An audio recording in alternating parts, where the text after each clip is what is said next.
Everybody, going to call the meeting to order at 7 o'clock. Please stand for the pledge. I pledge allegiance to the flag of the United States of America and to the republic for which it stands, one nation, under God, indivisible, with liberty and justice for all.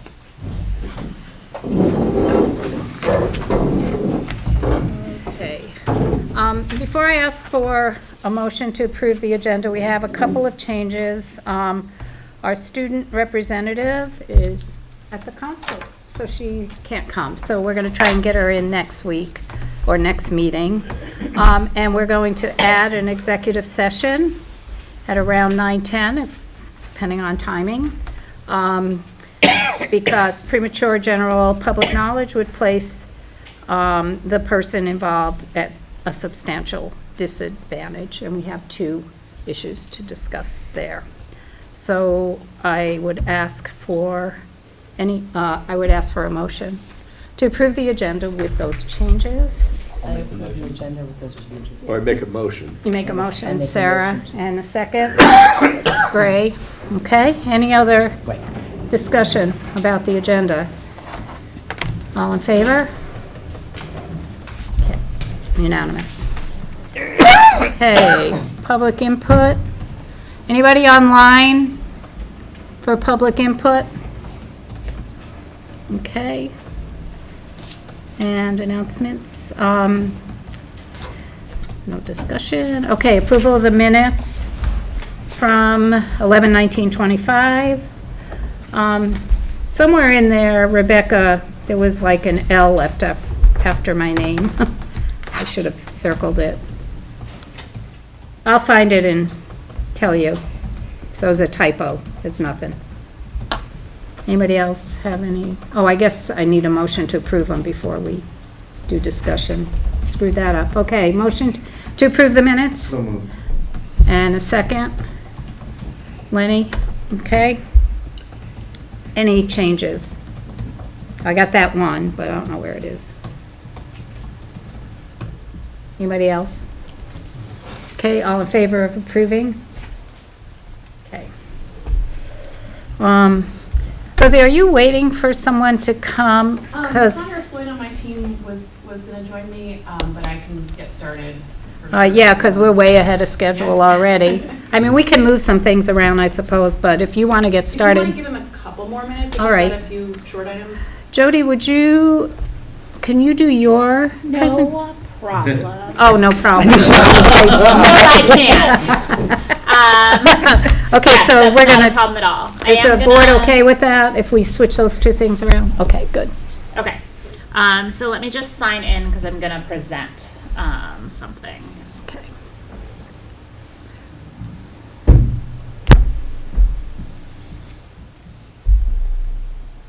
Make sure I don't make the sound go wee wee.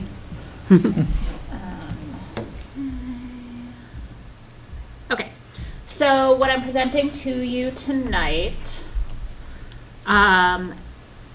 is the annual review that goes with the Mill River Equity Policy.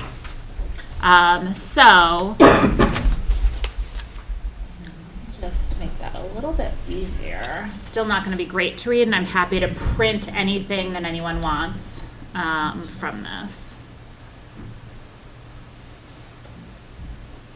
There we go. That's a little better. So yearly, there are a couple things that we need to do to make sure that we're in compliance. So it's really important, just ethically, that every single year we are reviewing all of our data. That includes academic, attendance, and disciplinary data to screen for any abnormalities for any of our historically marginalized groups. And so we do that every single year, and if we ever do notice anything abnormal, we do create plans to address that. I'm happy to say that in all of my time as equity coordinator of this district, Is that, who is that? Fixing it. it's cool. That is definitely not the weirdest thing that's interrupted me today. We're good. Don't worry. I've been with kids all day. That's nothing. So can I just clarify, that's never happened? Is that what you were trying to say? Oh, before yes, you- it has never happened with academics. Okay. We have always had what I would consider more harassment against marginalized groups than I would like. If you are somebody who identifies as part of a historically marginalized group around race, religion, or sexuality in our district, you have about a 85% chance of being the victim of harassment in your time at Mill River schools. Isn't our target 0? Yes. All right. So any is more than you would like. Right. And so I count even one substantiated harassment against a historically marginalized person to be too much. Right? So that is something we're always working on. We believe strongly that there are important ways to do that. One is by having really clear policies and procedures. 2 is making sure that the people in charge in our schools know about those policies and procedures and are following them with fidelity. And so we make sure to have really clear oversight of those things. And the third thing is being really proactive, because we live in a really homogeneous county and community.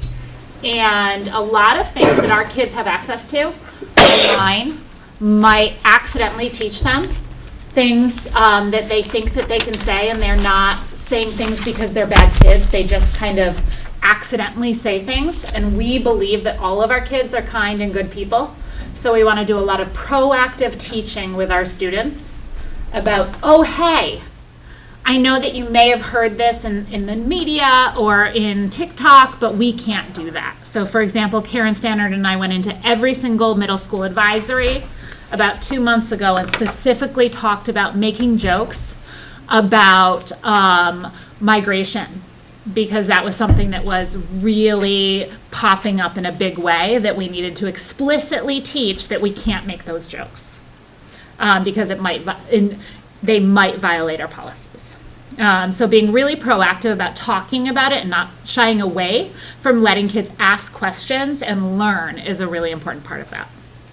Another thing we have to do yearly is update our Mill River Equity Plan. This is something that I am really proud of. Because very few districts in Vermont have this. So we have a multi-year equity plan that goes from 2019 to today that shows a clear trajectory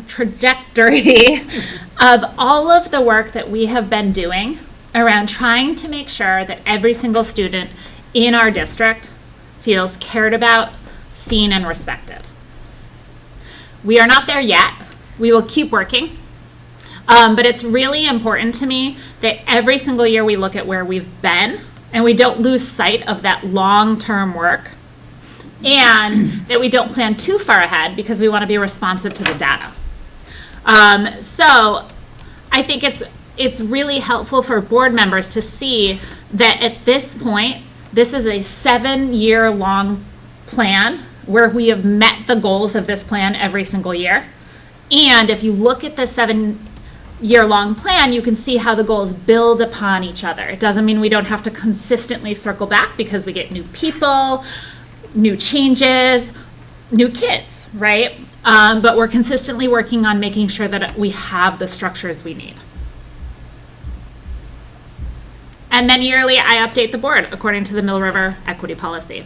So because you can hardly read that plan, I want to say 2 things. One is I am happy to make paper copies if anyone would like them. Can you just email it to us or I can attach it? absolutely email it as an attachment to the board. It'll also, if anybody in the public wants to see it, be attached in the notes from this meeting. I already sent it over to Rebecca. And 2, I want to talk about this year. And so I broke that up a little bit bigger. So I'm going to go over the things in the plan for this year, The larger font, those are the main sections of that plan. And then the smaller font is what we have for this year. So in the first area is educator professional development. So for this year, what we have done or have planned are, during our opening days, we had an optional session on beginning of the year with positive, explicit expectations that aligns with the work we've been doing on restorative practices, which is a key part of our equity work. The middle school and high school had a faculty meeting, maybe 2, I think, focused on restorative practices and explicitly teaching empathy. And strands. In our release days, when kids go home at the half day and our teachers do professional development, there's 3 times in the winter where we do something called strands, where we offer educators their choice of 10 different mini courses that they can take based on what they're interested in learning more about. This year, in our winter strands, there are like master classes in both elementary restorative practices or secondary restorative practices if our educators want to do that. So you'll notice from our old plan, we did school-wide practices in using this, and so we want to continue to do that work, but we don't want to like do the same thing over and over again, so we just differentiate as we go. In curriculum and content, last year, a group of teachers developed the state-required equity proficiencies that are a part of the new EQS. We sent those out for public comment throughout the district. We incorporated educator quality standards, I'm sorry.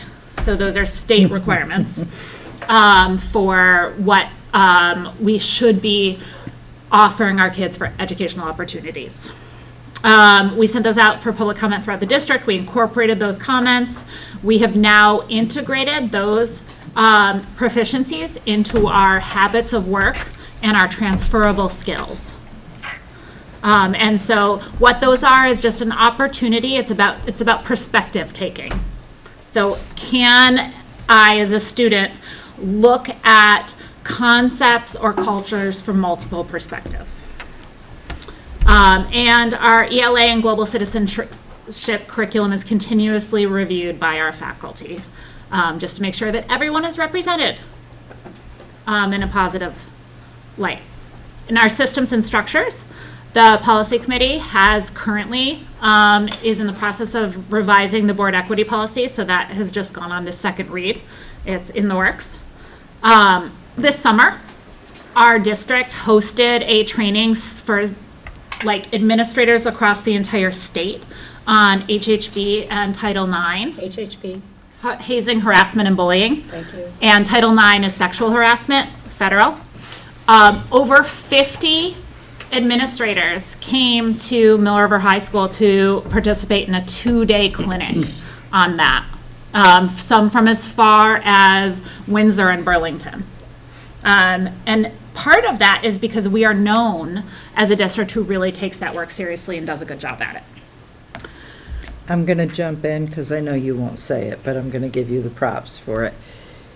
Jody was the one that led that 2-day seminar on HHB, and the Title IX. So she is well respected in that. So I just wanted to give her a shout out for that. 'Cause Well, she did a good and our job. principals, they help. The principals came as well, but like, Yeah. yes, but you led it, and planned it and led it, and you did a great job. Thank you. We are currently, the hazing, harassment, and bullying procedures from the state are currently within public comment. We're awaiting updates from them, and then I'll come to the policy committee once those are out to ask for revision. All of our elementary schools did huge work 2 summers ago aligning positive behavioral intervention and support systems, which we call PBIS, so that those are common. And we also have this, the system in the middle school. And so that is common throughout the district, so that we are using these basic principles of kids don't necessarily know always the pro-social, the right ways to act. And so if you want a community to act in a certain positive way, part of that with kids is explicitly teaching what we want to see. So what does respect mean? What does respect look like? What does it sound like? And teaching that to kids before we move on. In representation, we just continue to look to make sure that our curricular resources, books, and spaces continue to be assessed with a goal towards better representation in our communities. And that can be really small things.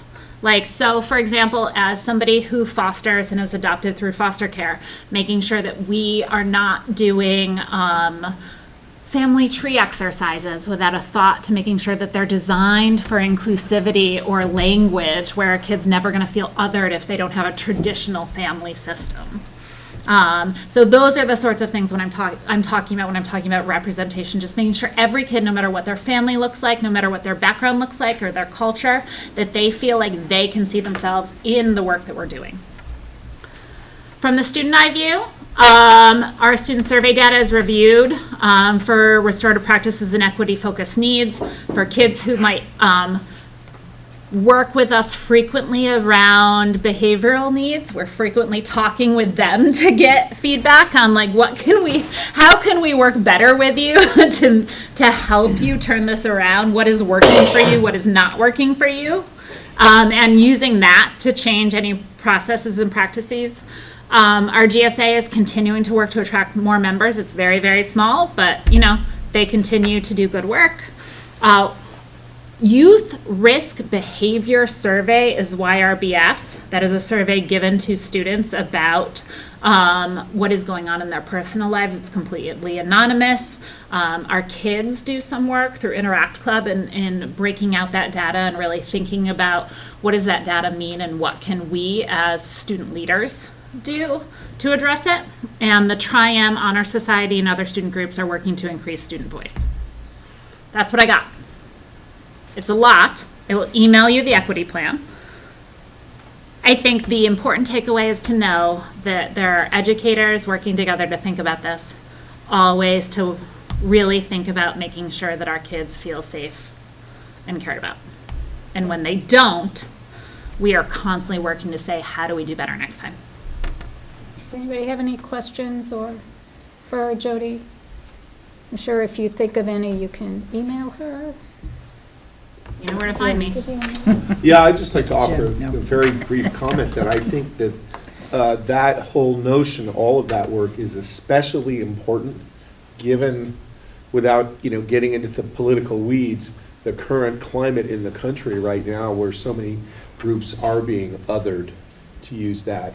We can't fix that, but we can work on it in the schools. So that's a good thing. Thank you, Jody. Thanks. All right, so next on our agenda is a little presentation from, if you guys want to introduce yourselves. We're just talking about how we're going to rearrange this room for a better presentation in public, but we're not there yet. Yeah, that's perfect. And if you guys want to introduce yourselves, that would be great. Yeah, so I'm Rosie Kruger. I'm the State Director of Child Nutrition Programs at the Vermont Agency of Education. And I am also a 2005 graduate of Mill River Union High School and the Mountain School before that.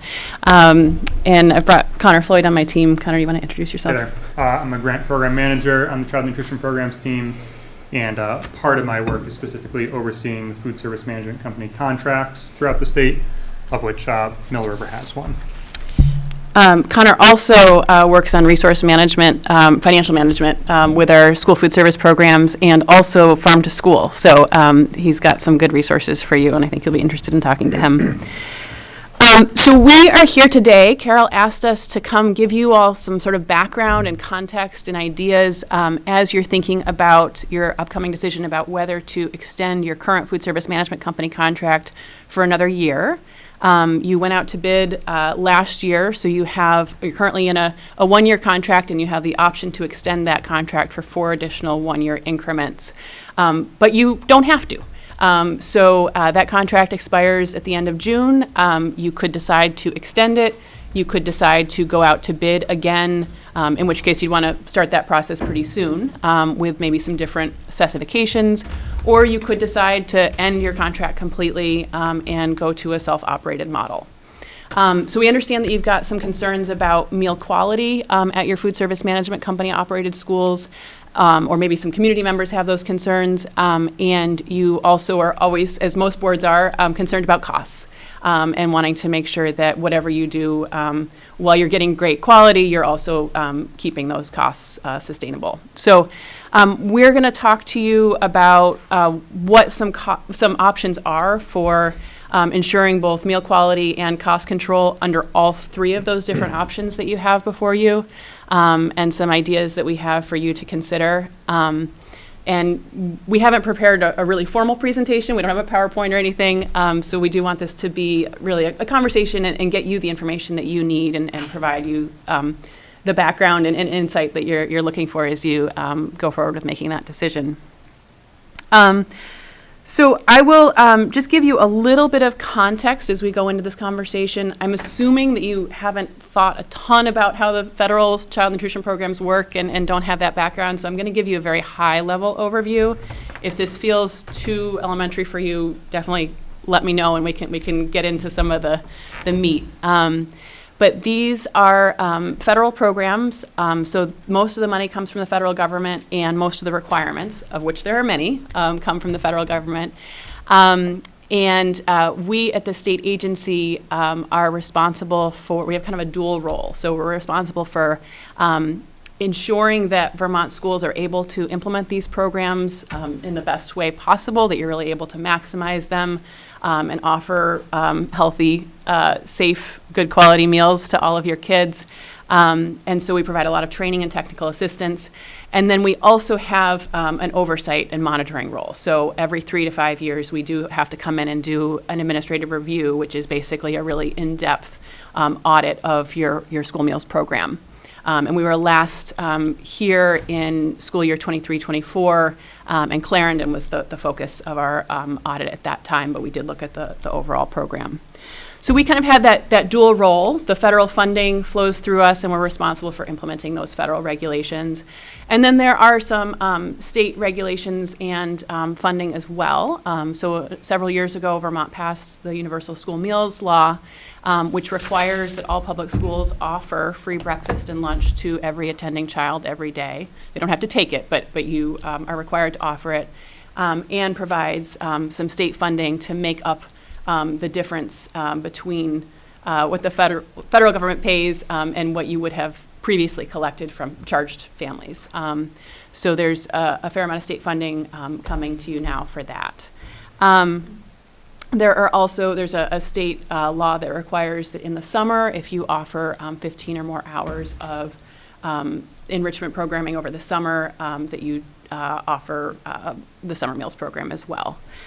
So a few state laws, but mostly they're federal laws. And sometimes those federal laws don't fit real well in Vermont, and so one of our roles at the state agency is trying to figure out how to make them fit and work with you to make sure that you're successful. So we do really hope to be a resource for you in that. In my role as the State Director of Child Nutrition Programs, and I've been with the agency working on these programs for 12 years, I travel all over the state, and I look at school meals programs all over the state, and I'm really, really proud of the work that we're doing in Vermont and the school meals programs in Vermont. We have some extremely high-quality programs. Some really great food is being served in different parts of the state. Lots of local foods are being served, and Vermont in general is really seen by the rest of the country as a real leader in school meals. So I'm always proud when I go to state conferences to share the school meals that we are serving here in Vermont. This has really changed since the Healthy Hunger Free Kids Act. So since I went to school, there have been some major changes in the school meals programs that really push schools to offer a much greater variety of fruits and vegetables and just generally much more nutritious meals. Vermont schools have really taken that and run with it and then incorporated all these local foods as well. And when I go around the state, I'm always excited to eat in schools and generally very happy to eat the meals. I will say that I'm the Mill River area, the Rutland County in general, is a little behind the rest of the state in terms of the quality of the meals that are being offered here. And you're also a little behind the rest of the state in how much you're taking advantage of these programs to maximize them. And I just want to share that with you kind of in all honesty, because I think there's a lot of room to grow here, and I really see a lot of great opportunities. That's not a ding on the people who are involved in this. Everybody's doing the best they can with what they've got, but just to kind of set the expectation for you that there are other schools in the state that are doing some amazing stuff with the programs. So when you're hearing from community members who want more, that's not unreasonable. We think you can get there, and we really want to help you figure that out. Connor is going to talk a bunch about various things that you can do within your food service management company contract, and we'll talk a little bit about what it would look like to switch to a self-operated program. But before we do that, I want to talk about some areas of funding that you're not currently maximizing, because a lot of the suggestions that we're going to have for you are going to require some additional funding, but because you're not currently maximizing all the funding that you could right now, it's not all bad news. You've got some opportunity there. So one of the huge sources of funding that you have available to you that you're not currently maximizing is the summer meals program. There have been a bunch of changes to that program in the last few years that really give us sort of a unique opportunity right now. All of the towns in your district are what we call area eligible, which means that they qualify for you to offer free meals to children 18 and under through the summer months, no questions asked, no income information needed. Any children in your district can get these meals, and you will get funded by the federal government at what's called the free reimbursement rate. So it's around $5 a meal for lunch. And that's all federal funding. It's not a strain on state resources. It's all coming from the feds. And you are also eligible, and this is a change in the last couple of years, to do what we call non-congregate meals. So you have been trying to operate for the last couple of years a congregate meal program, which means that you provide meals on site to kids who are like attending programming. We have this new option to be able to provide meals to take off-site, and you can take multiple days worth of meals off-site. So what we're seeing a lot of districts offer around the state is these 7-day, multi-day meal kits. And the children don't have to be present to pick them up. They can be picked up by a parent or guardian. And they don't necessarily have to be a unitized meal. It can be a jug of milk and a loaf of bread and a box of cereal and then a bunch of fruits and vegetables and some, maybe some deli meat or other items to make sandwiches with, sliced cheese or that kind of thing. The idea is that they have to be easy to turn into meals, but you don't necessarily have to make the sandwiches ahead of time. These meal kits have been very, very popular, as you can imagine, with families all over the state. And you're not doing that at all right now in your district. And in fact, very few schools in Rutland County are doing that. And we'd really love to see that grow because we know that there's a real need, particularly with the nutrition safety net really having some holes in it right now. And this is an opportunity, again, using that federal funding where you could be helping your students over the summer. This is a great way to meet families' needs. And in fact, we see some districts doing some really great stuff with student engagement using those meals where maybe the family liaison will actually deliver those meals to students throughout the summer, and it's an opportunity to check in with a family and meet them at their home and, I'm bringing some food, and it's a positive interaction with the school for a family that might normally have a negative interaction with the school. So it can be used that way. It can help avoid summer learning loss. It's really a positive thing for your students. It's also a positive thing for your program money-wise, because that summer meals reimbursement rate is a little bit higher than the school meals reimbursement rate. And if you're doing these multi-day meal kits, sometimes they can be a little less expensive to put together. You're bringing in additional revenue to offer those summer meals, and that allows you to employ your staff over the summer months. And one of the big challenges that we see in programs like yours is if you're not really operating a summer meals program, you aren't offering year-round employment. And that makes it harder to attract good staff. And when you lose that good staff, your program struggles. Quality, institutional knowledge, you're really just floundering there. So this is a way to provide that summer employment as well as a huge benefit to your students. So really, really want to work with you on summer meals. And again, we see a huge opportunity there. The meals do not need to be offered just at the school. They could be offered anywhere within your towns. And so all of your towns in your district are area eligible. Again, this is a change in the last couple of years, so that's why you might not be aware of it. But you could be working with libraries, the park in Wallingford, wherever kids are gathering over the summer or wherever it is easy for parents to pick up those meals if you're doing the multi-day meal kits. Can I just clarify one thing briefly? Yeah. So that would be a program that's available to any student in the district? Any child 18 and under. So it's actually not just limited to your students. So it's any child, but run through the schools, basically. The school would operate it. And nonprofit partners can operate it as well, but the program administration is actually streamlined for schools. So we really want to work with schools to do it. You could work with nonprofit partners to actually offer the meals at their site if your school meals program is like producing the meals and doing the program paperwork. So we've got lots of good models that we can share with you about how you could collaborate with folks on that. Similarly, you're eligible to offer after-school meals at all of your schools, again, using full federal funding. And this is new for you. You didn't used to be eligible for this. You have started this year to take advantage of that a little bit. You're offering after-school snacks at Shrewsbury, Wallingford, actually, at all your elementary schools. I'm sorry, you're offering after-school snacks. But you're not offering it at the high school. And you certainly could be offering it at the high school.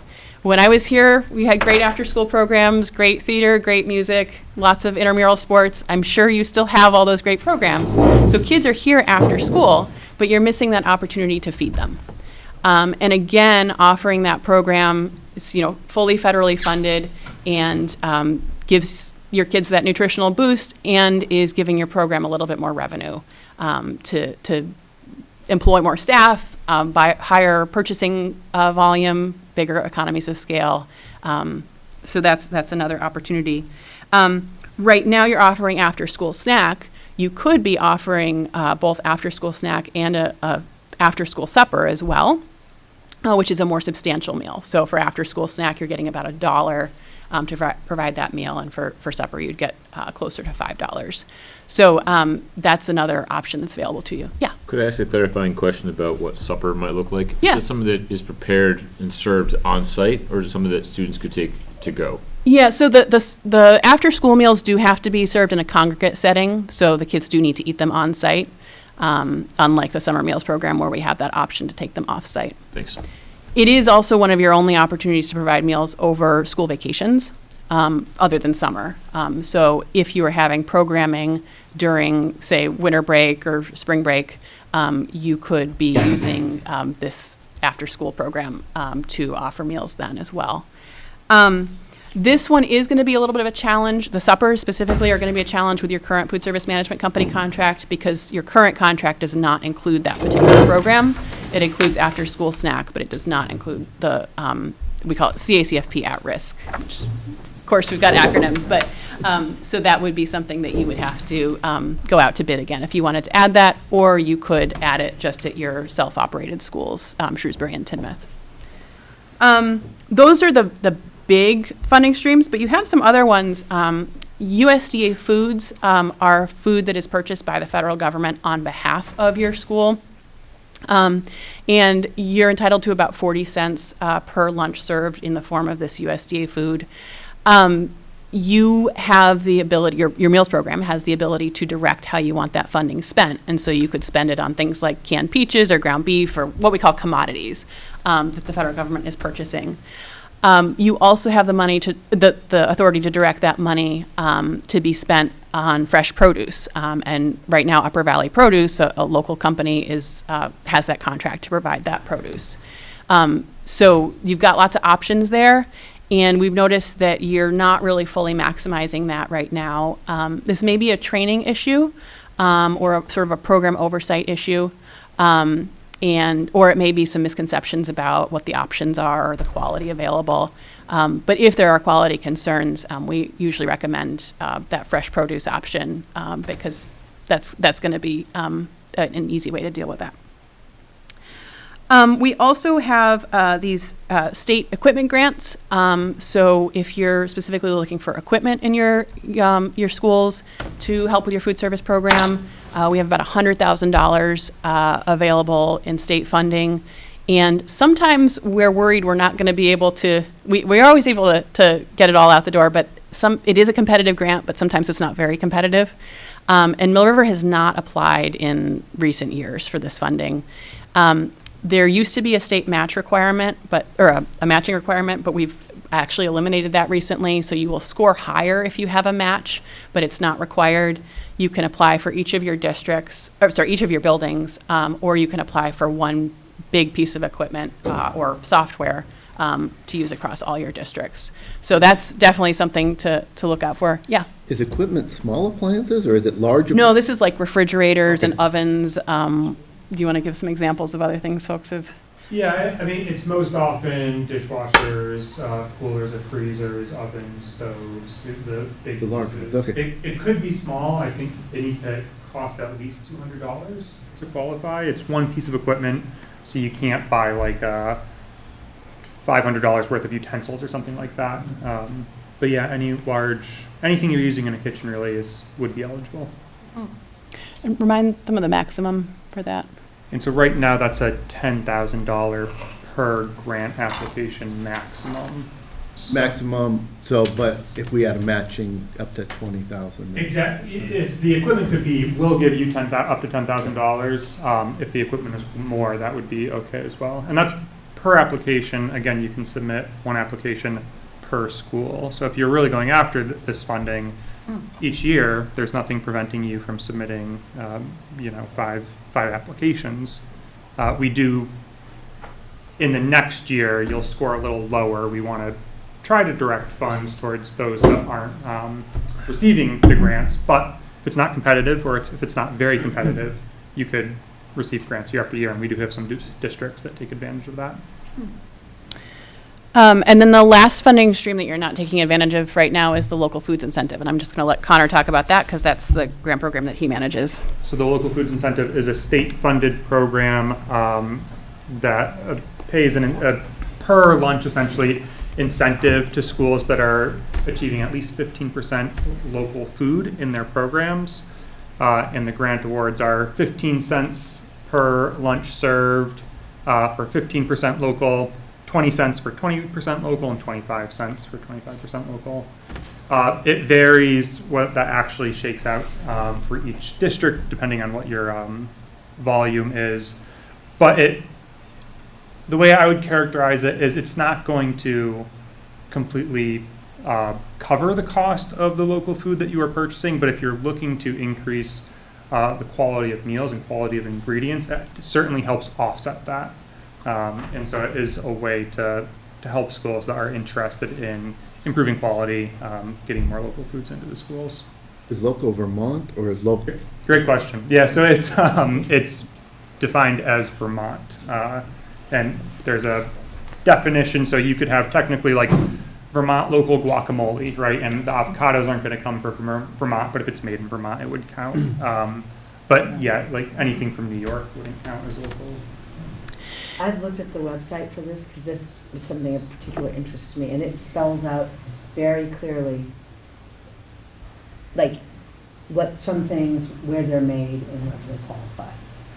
Because there's things like coffee or like avocado. Right, exactly. But it's kind of, it's pretty thorough, it's very thought out. So a food service manager can just use that as a. And we offer a lot of resources. We've partnered with a statewide nonprofit, and they maintain a list of probably 90% of the products that your school might use that would qualify as local is going to be on that list. And then it's just that 10% of, if you're working with the local farm down the road or something like that, there's might be some additional documentation that you need to get from them for the grant. But there is a publicly available list with quite a few products that most schools throughout the state are using.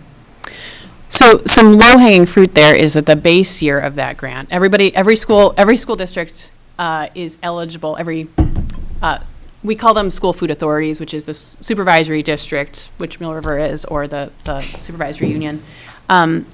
Every school food authority is eligible for a baseline year grant, which is very, very easy to get. And it is meant to be as easy as possible to sort of get you in the door.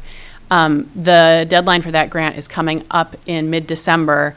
And if you applied, you would get about $13,500 one-time funding. The subsequent years, as Connor's told you, are not that easy, but it's pretty simple, and there's not a lot of strings attached to that money.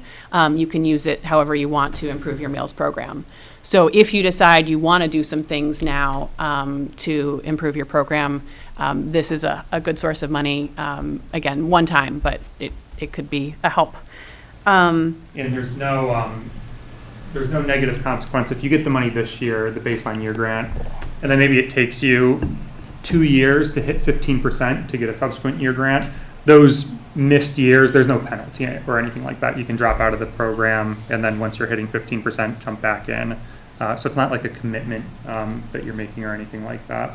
And as Rosie mentioned, there's no reporting requirement with these grant funds. There's no restrictions as long as they're being used for child nutrition programs. So it's really flexible funding. And we do, believe it or not, we have some schools in the state who are hitting that 25% or exceeding that 25% threshold. So it's possible. When this program started, we didn't know if it was possible, but it definitely is. Excuse me, I just want to clarify, that was through the local foods incentive? Yeah, that's The- run through up the to agency, 13, okay, through the, okay. So it's you get your money based on the number of lunches served in the prior year. And so right now, if you were to apply this year, that's how much money you'd get. If you massively increase the number of lunches you were serving, you could get more if you waited to apply for your baseline year. But yeah, that's what you get right now. Sorry, just one more. That deadline is the 12th of December, so it is just over a week away. Very easy application, but it is coming up. But in terms of like we obtaining can that do it a grant, if following you year. intend to improve your local food purchasing, but this takes time, that would not be a problem. And that's not a problem. There's the questions are like, what are you doing to shift purchasing for more local food and identifying a point person. But it's, yeah, as long as it's a good faith effort, we would accept that application. I will mention to you for the subsequent year grants, your management company situation right now may be a challenge for qualifying for those subsequent year grants. So we aren't able to consider school buildings independently. We have to look at the full school district as a whole to look at your purchasing threshold or purchasing amounts. And so right now you don't have anything in your contract that would require your management company to be purchasing local. So there's really no incentive for them to do that. And so even if you do an amazing job at Shrewsbury and Tinmouth, that's going to be offset with what's happening at your FSMC schools. Now, we do have sample language that you can put in your next request for proposal from a food service management company that would require them to work towards this and could potentially get you there. And we have a couple of districts that have taken that route. But with your current contract, you really don't have any teeth to require them to do that. They could, but there's nothing I thought requiring it said them that to. they were required to purchase at least 5% local food in that. I don't think it was a requirement, I think it was more of Is that a a, suggestion? we would like you to. Right. Okay. And in contracts, that isn't really. Okay, I just remember seeing that 5%. It's a happy thought. Okay. Exactly. It's showing a value that the district has. And it was one of the scoring metrics, I believe. That's right, I remember it was on the scoring sheet. It's been an evolution of figuring out how to get this into the contracts. And so now we have some contract language that I'm pretty confident in, and last year was the first year of schools implementing it, so next year we'll see how that works out. But it's much stronger, clear language with a fiscal penalty that would be easy for the district to levy against the management company if they did not hit that purchasing threshold. I'm trying to just put this together with so is it, would it be better for us to start after we have a new contract or a different contract, or would we still be advised to move ahead with the local foods incentive for this December's deadline? I don't think it really matters. It's that you'll get the $13,000. If you wanted to save that money, you could, like, yeah, the money will be there. We wouldn't have to spend that right away? Correct, you don't have to spend it. That's what I'm saying. There's no reporting, there's no, Okay. yeah, there's, we won't ask you to, the application would be approved, you'd submit your request to have the funds released, and then it's your funds to, manage. In your experience, how typical is it that one district has two different delivery models within it, where some schools, as you know, are done in-house and some are not? It used to be more common, and it's really a model that we discourage. You can do it, but it's just less efficient. And the problem is really that you are having to manage oversight of a food service management company contract, and Connor's going to kind of get into what that entails. So you need a person who's got the time to do that oversight, and also you need to employ staff who are making the meals at your self-op schools, and they have to plan menus and do purchasing, and like it's sort of doing double the work. So we definitely have districts that do it, but we have had several districts who had that model in the last few years actually switch from having some self-op and some management company to going all self-op. Sometimes we have it go in the other direction as well, but the last couple of years I would say that it's been a more common shift in that direction. With federal budget cuts targeted a lot to the Department of Education, are any of these programs in peril? I'm really glad you asked that. That was on my list to talk about. So these funds all come through the U.S. Department of Agriculture, not the U.S. Department of Education. And we have been keeping a close eye on them because everything's, sort of up in the air in the federal front. And actually, the federal child nutrition funds are some of the most secure funds that you have access to right now. So they are, the National School Lunch Act is permanent law. Congress would have to act to change that law if they wanted to make changes to the program. And under that act, the per meal reimbursement is an entitlement. So if you serve the meal, you are entitled to that federal reimbursement. And that's not subject to congressional appropriations. In addition, this year with the shutdown, the continuing resolution that Congress enacted in order to end that shutdown funded all USDA programs through September 2025. So there was some concern that if there was a prolonged shutdown, it might delay some of those funds coming to us just because there wouldn't be people at USDA to process the funds and release them. And so now, even if there is a shutdown again in January, that is not going to impact these programs at all. September 2025. 26. Oh, I'm sorry, yes. Just making sure. And the other thing to just be aware of is that right now there's really no discussion at the federal level about making changes to these programs. We've been keeping an eye on that, and it seems like there's not really a lot of appetite to make changes to these programs right now. So we do think, always things can change, but we do think right now that these are actually, you can count pretty well on these funds. With the state universal meals funds as well, that is state law that the legislature would have to actively act to change.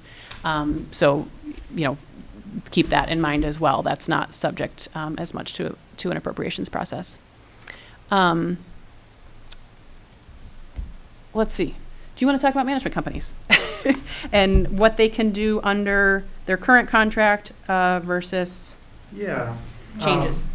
So you're in the first year right now of a new contract with the same food service management company. In this previous bid cycle, we at the state we always provide a template language, and that's kind of what we think of as like the bare minimum, right? It's going to get you there, the meal patterns included, which is that federal regulation.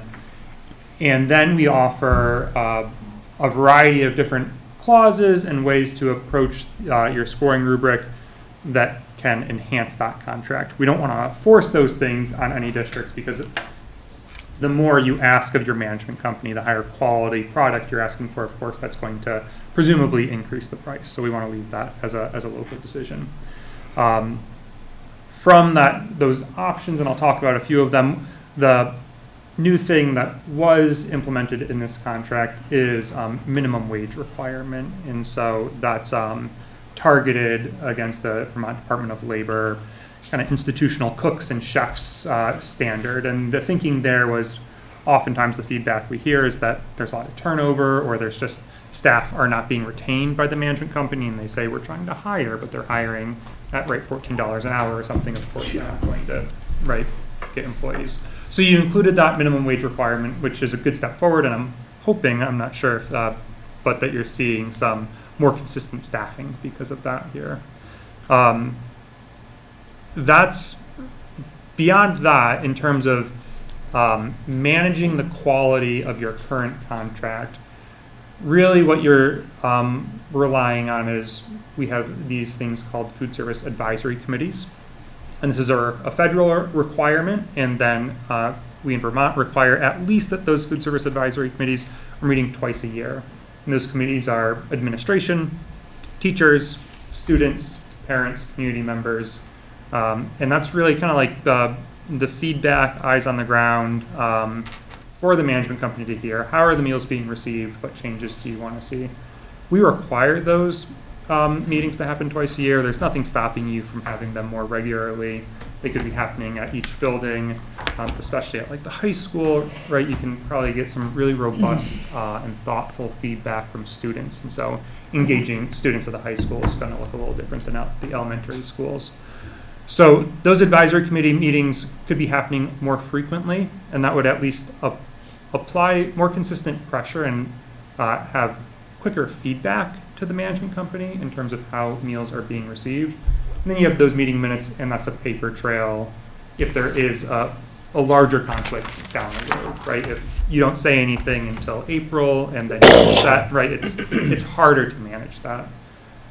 We also require at least once a year that you have a monitoring form for the school district staff to go in and make sure that the management company is doing all the different practices that's required. And so it's kind of a 4-page checklist that you're going through.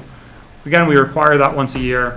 There's nothing stopping you from dropping in unannounced, or administration staff dropping in unannounced monthly or more frequently to check in on how things are going and looking in the kitchen. And so both of those,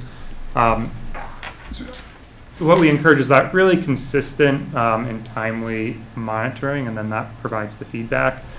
Can at least highlight if there are those quality issues, then changing them, right, turns into a different conversation. But having that documentation of, we've been seeing this, we've been noting it over the past, whatever the time frame is, will help expedite that conversation and could involve leadership at the management company. I had a question. Yeah. So this food service advisory committee that's required to meet twice a year, have we been doing that?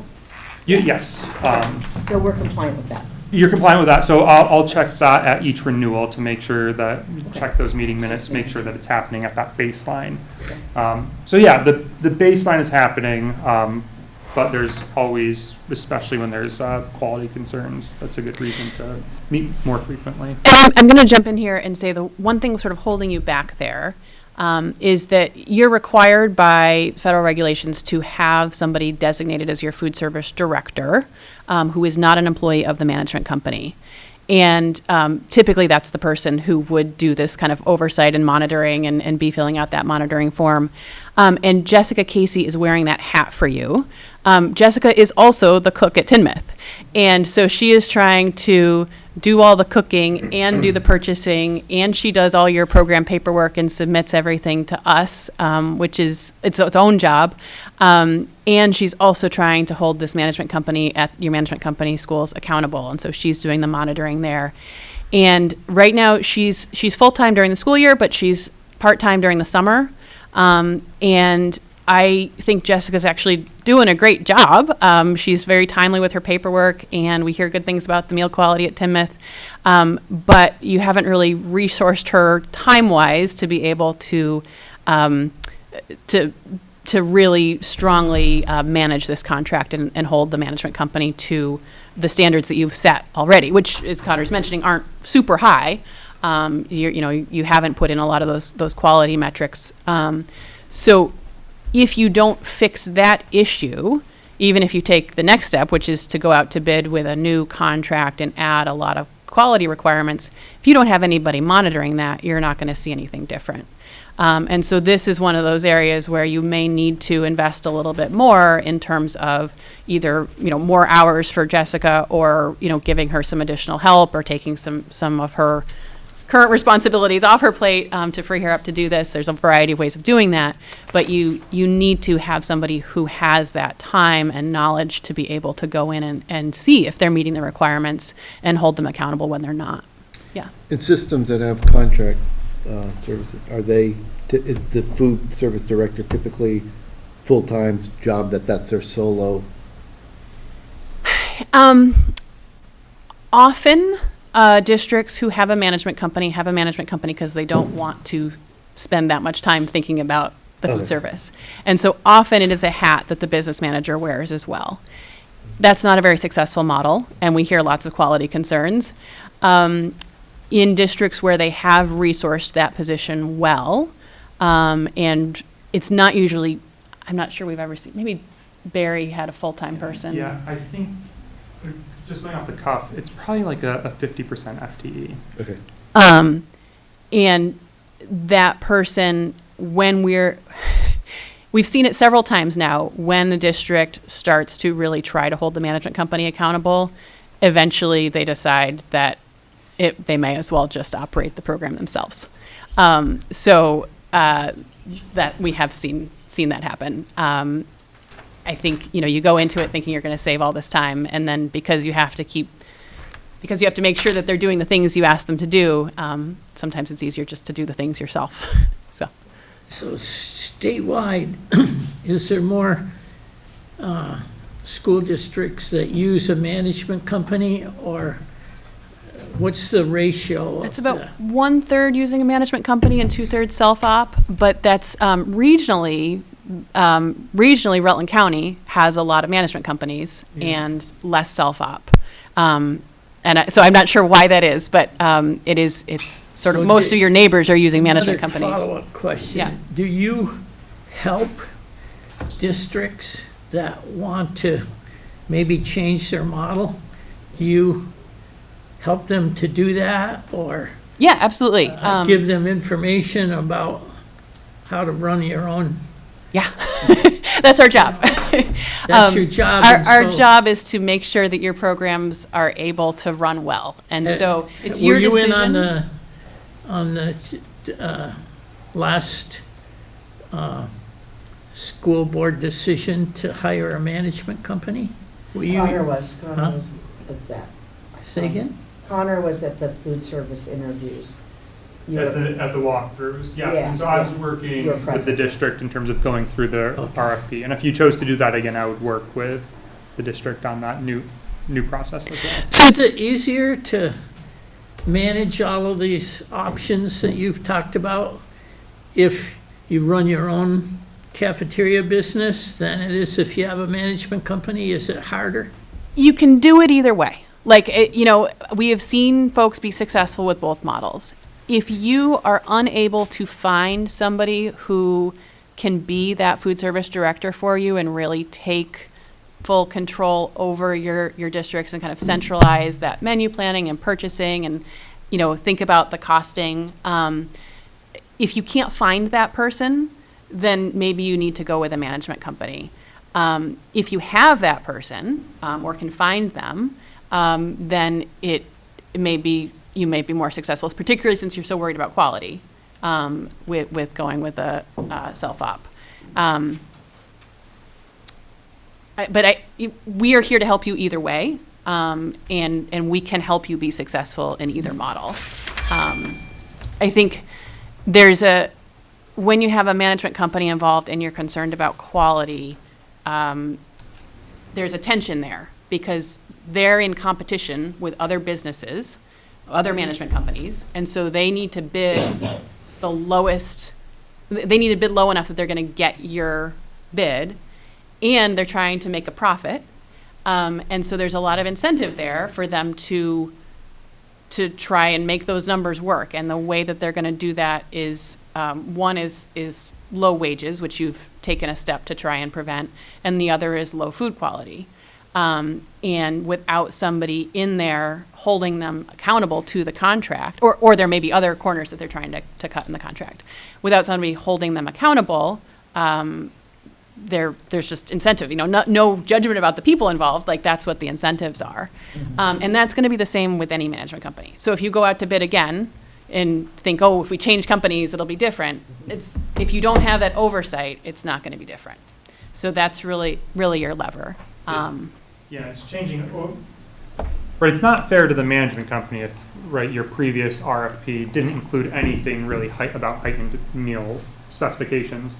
They bid out a price based on that. So for you to then come in the second year and say, actually, we want much better food, well, they didn't factor that in, right? So it's not, it's not changing management companies. You'd go back out to bid to change your contract requirements. You might have the same management company, right? You can't go out to bid and say, well, we're not going to work with them. If they give you a bid, you need to consider it. But if you have really clear requirements around meal quality and local food and these other things, then all of the management companies are going to bid based on that, and presumably it's going to be a little bit more expensive, but then they'll come into that new contract knowing those expectations and feel on even footing there. Yeah. So I know this is a longer conversation perhaps, but have you noticed in your interactions with schools that any correlation between attendance and academic performance and the quality of food service in terms of the data that you've received from districts you work with, or anecdotal, but a pattern? Yeah.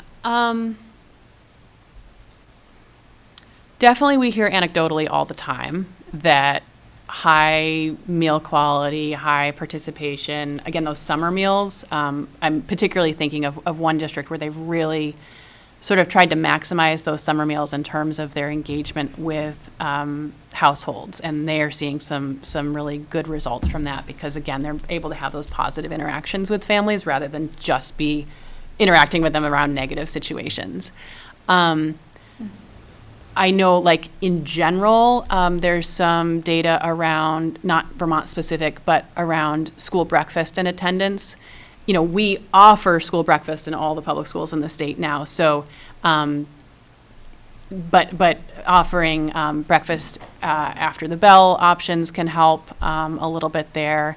There's a lot of sort of not Vermont specific, but there's a lot of information about just if you're hungry, you are not going to do as well, And so if there are meal quality things that are driving decreased participation, if the meal quality is so bad that only the kids who have no other options are eating the meals, and so then there's a stigma because of that, and that's decreasing participation among kids who are hungry, that could be that could be impacting you.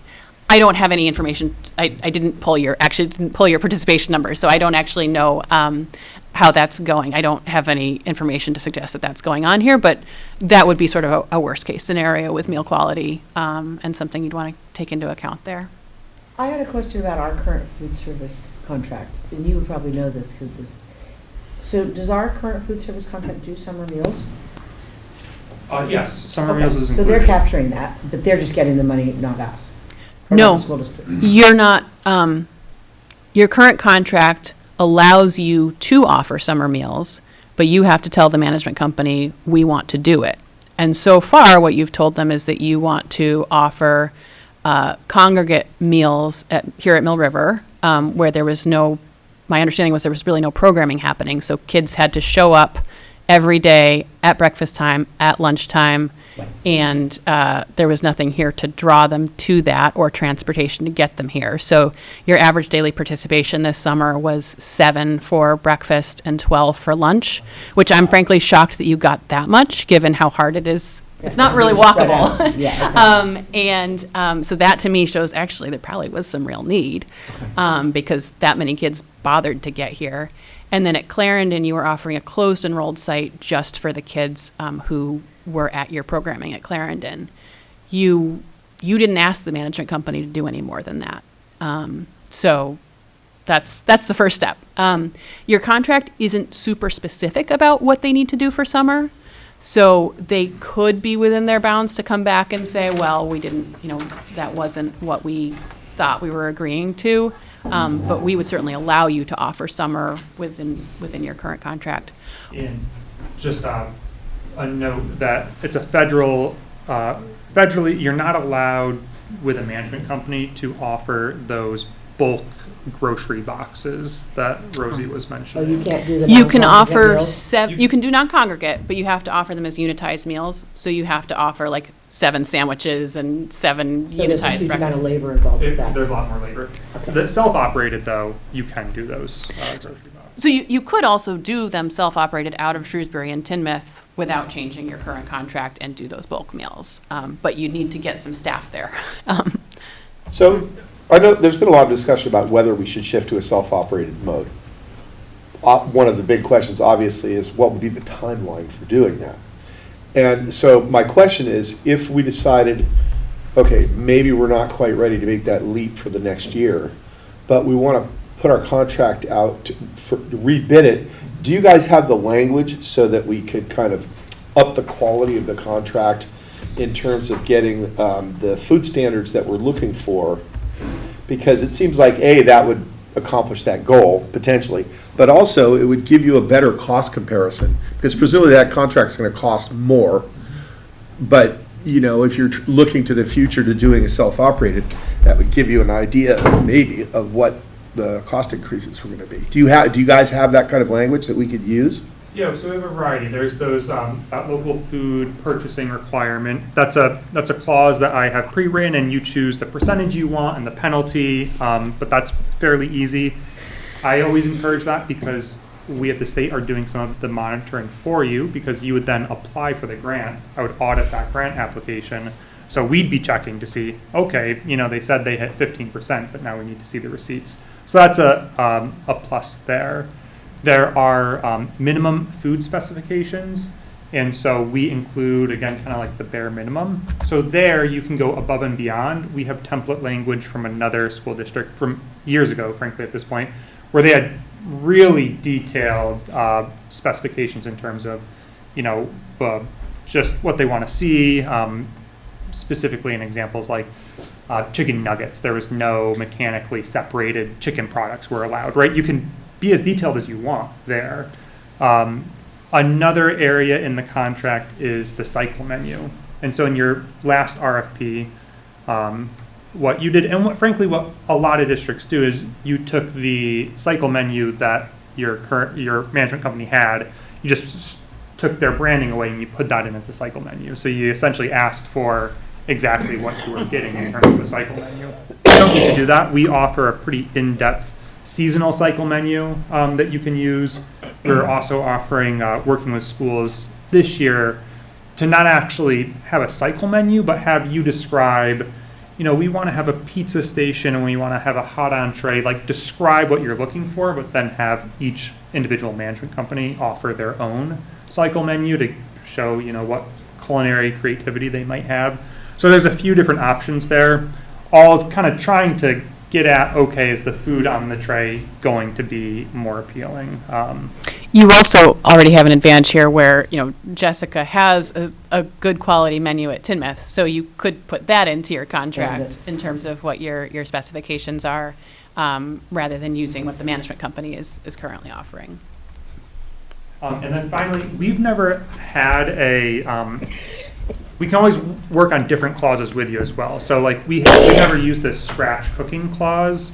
I've seen scratch cooking defined from other states. And so if you were interested in trying something new, I'm always happy to work with you on that as well. So if you're not seeing what you're looking for in the contract, if you want to get even more detailed, that's a conversation we can always have. The caveat with all this, you can definitely do this, and we'll provide the support to you if you want to do this. It is going out to bid always takes time, and it's going to take your time, and it's also going to take the central office staff time as well. And so you just sort of need to make the decision, is this worth our while? If we think this is going to be 1 year and we want to go self-op, is that worth worth our while to invest that time. You made a good point, you want to compare apples to apples cost-wise, and so you may decide that that's worthwhile. But if you want to go out to bid, you should be starting that process now, in terms of getting together all your paperwork and writing those specifications. And we've got training for you if you want to do that, or for whoever who's going to be taking the lead in that process. And if I can just because I've been really involved with food here, especially being up at Shrewsbury for years, and doing farm to school work with Shrewsbury, and then coming back down here and working with Teresa on trying to get more local foods through the management company. And we are waiting to hear back from one federal grant that we went in on with 3 different districts. Teresa's definitely open to it. I think that it's important to know that every extra thing we ask for in a contract is going to cost more money, right? So, like, especially scalable, like the menus at Shrewsbury and Tinmouth are, a different scale to the menus at Mill River. And so every time we ask for more, we're going to have to budget for more. And that local food purchasing is totally doable. It requires, because of our local, like all of the things we have to do to purchase, it requires paperwork on our side that takes support.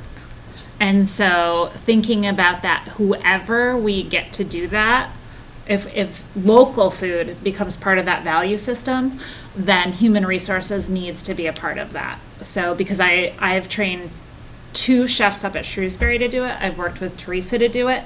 I know that Jess has some comfort level in it, but also is like, ugh, like, I know the headache that commodities is. So like the human resources involved in this, it's like much more complex than you think just to get maple syrup from a local farm. You have to like create a bid sheet that says that you value local over lower price. You have to. It's actually a little easier than that. Is it? It's changed. It's okay. Yeah. Okay. But great. you're definitely right that it takes human resources, and it takes the best. I'll give you if you're going to go self-op, the model that you want is a very well-trained, highly compensated person who is responsible who is your food service director for your whole district. And they are going to be responsible for a lot of this sort of paperwork, procurement, menu planning. They're going to be responsible for hiring good people, training them, and then you will have a chef or a site manager in each kitchen who's going to actually do the cooking. But everybody is going to be working off the same menu, and that's going to allow you the economy of scale on your purchasing. That food service director would have you be a member of, there's a statewide food purchasing cooperative for schools that aren't using a management company. And so they do a lot of this more intense procurement. And some of the regulations have changed recently that do allow for some of those micro purchases to be done without all of that paperwork. Awesome. But the paperwork is overwhelming, and especially if you're hiring somebody based on their qualifications as a cook or a chef, paperwork may not be their thing. The school districts, the food service director is often compensated between $75,000 and $100,000 a year is a pretty typical salary for a dedicated food service director. Full-time, right, year-round. Full-time, year-round. Yeah. Now, full-time, year-round, you're offering summer meals, you're offering after-school meals, you're bringing in a lot of revenue that's going to contribute to that salary. So you're not necessarily having to appropriate all of that out of your general funds.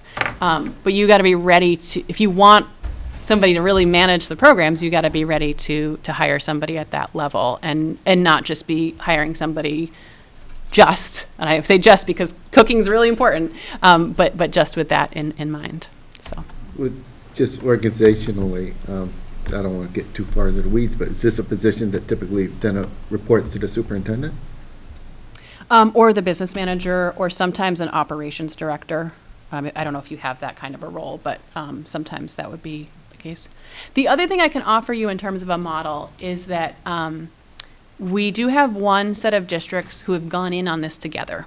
So they have one highly compensated food service director who is responsible for operating the food service programs at both districts, both SUs.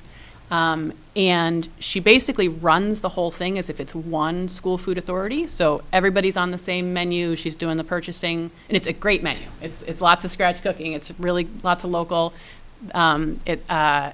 But she's achieving this economy of scale, and achieving a scale where she can move subs from one building to another, and where she has, sort of enough revenue coming in that she can hire staff to do all of this work. And so that's an option for you. You could look to your neighbors and see, I know you have some neighbors who are also thinking about quality and management companies and what do they want to do. You could work with them on this.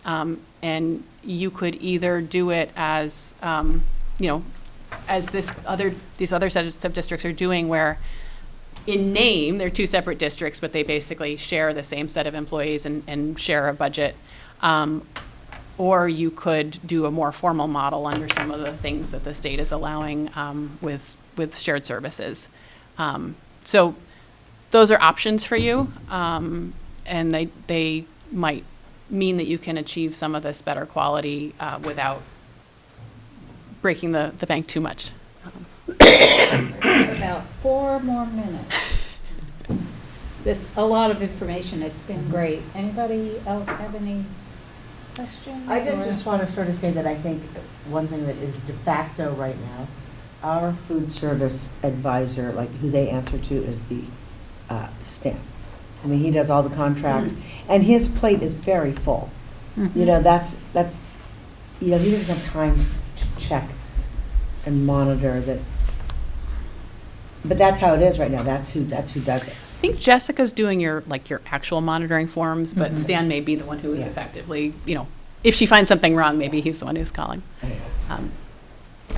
One thing I want to mention is that some districts we've seen, when they're considering this, will go out to bid with their specifications, and sometimes this is with the board's support, and sometimes this is sort of a group coming in, will create a bid for self-op.